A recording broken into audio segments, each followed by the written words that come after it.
Good morning, नमस्कार। Free history education channel में आपका स्वागत है। मध्यकालीन भारत के इतिहास के अंतर्गत अकबर के राजपूत नीति के बारे में जानेंगे। अकबर की राजपूत नीति दमन और समझौते पर आधारित थी। उसके द्वारा अपनाई गई इस नीति पर दोनों पक्षों का हित निर्भर था। उसकी इस नीति के कारण मुगल साम्राज्य काफ़ी दिनों तक जीवित रही। अकबर ने साम दाम दन भेद की नीति अपनाकर मेवाड़ छोड़कर सभी राजपूतों को अपने अधीन कर लिया था। उसकी इस नीति के कारण मुगल साम्राज्य का विस्तार के साथ साथ स्थायित्व भी आया।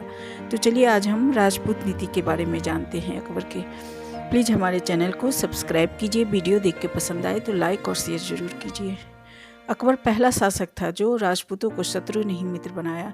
जब कोई चीज़ घटित होते हैं तो उसके पीछे अनेक कारण होते हैं। अकबर के राजपूत नीति के भी कुछ कारण थे और अकबर ने बहुत सोच समझ कर इस राजपूत नीति को अपनाया था। अकबर समझ चुका था कि राजपूत स्वाभिमानी होने के साथ साथ स्वामी भक्त भी होते हैं। अकबर यह भी समझ चुका था कि राजपूत के से संबंध अच्छा होगा तो साम्राज्य का विस्तार के साथ साथ साम्राज्य में स्थायित्व भी आएगी। राजपूतों की भौगोलिक पृष्ठभूमि देखकर अकबर यह समझ चुका था कि यह इलाका मरुस्थल, पहाड़ी और दुर्गम क्षेत्र है जिसे आसानी से जीता नहीं जा सकता है। अतः उसने राजपूत नीति को अपनाकर राजपूतों को अपने अधीन कर सके और कम से कम युद्ध हो, इसी को ध्यान में रखते हुए उसने राजपूत नीति को अपनाया, क्योंकि वह जानता था कि इस इलाके में युद्ध को आसानी से जीता नहीं जा सकता है और राजपूत आसानी से हार नहीं मानते थे। उनके शौरवीर की गाथाएं से अकबर भली भांति परिचित था।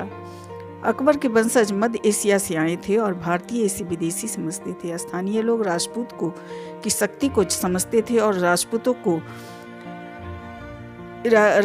को इन इलाकों का समर्थन प्राप्त था। अकबर कूटनीतिज्ञ था। वह नहीं चाहता था कि राजपूत शक्ति के रूप में उभरे और मुगल साम्राज्य कमजोर पड़े।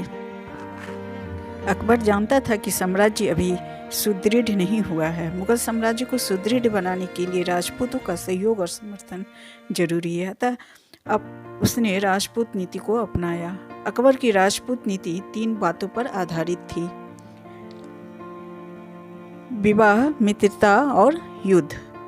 वैवाहिक संबंध। अकबर ने राजपूतों से विवाह कर संबंध स्थापित किया और वे अकबर के अधीन हो गए।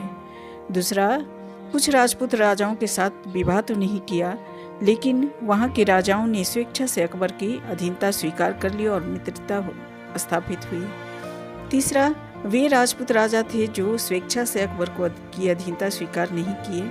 यहाँ अकबर आक्रमण कर उस राज्य को जीतकर अपने साम्राज्य में मिला लिया।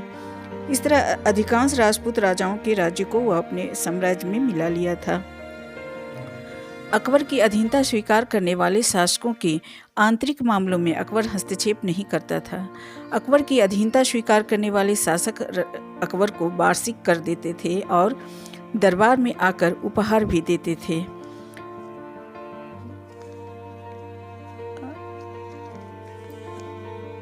युद्ध, विवाह और मित्रता। इसी नीति को हथियार बनाकर राजपूतों से सहयोग और समर्थन के साथ साथ बिना खर्च के एक शक्तिशाली सेना प्राप्त करने में अकबर सफल रहा। अकबर का जन्म राजपूत के यहाँ हुआ था, अतः उस राजपूतों से अकबर को सहानुभूति थी। अकबर पूरी तरह से तुष्टीकरण की नीति को अपना रहा था। अकबर ने राजपूतों को सिक्के चलाने पर रोक लगा दिया और शाही सिक्का मुगलों का चलाकर राजपूतों पर नियंत्रण रखा। अकबर के राजपूत नीति को देखते हुए कुछ राजपूत मित्रता का हाथ बढ़ाए, लेकिन कुछ राजपूत अधीनता स्वीकार करने के लिए तैयार नहीं हुए। राजपूतों को अपने दरबार में उच्च पद दिया था। अकबर ने धर्म जाति से ऊपर उठकर राजपूतों को दरबार में उच्च पद दिया। योग्यता के आधार पर उच्च पद दिया गया। भारमल, भगवान दास, मानसी, भीमसिंह, चंद्रसेन आदि को उच्च मनसबदारी प्रदान की गई।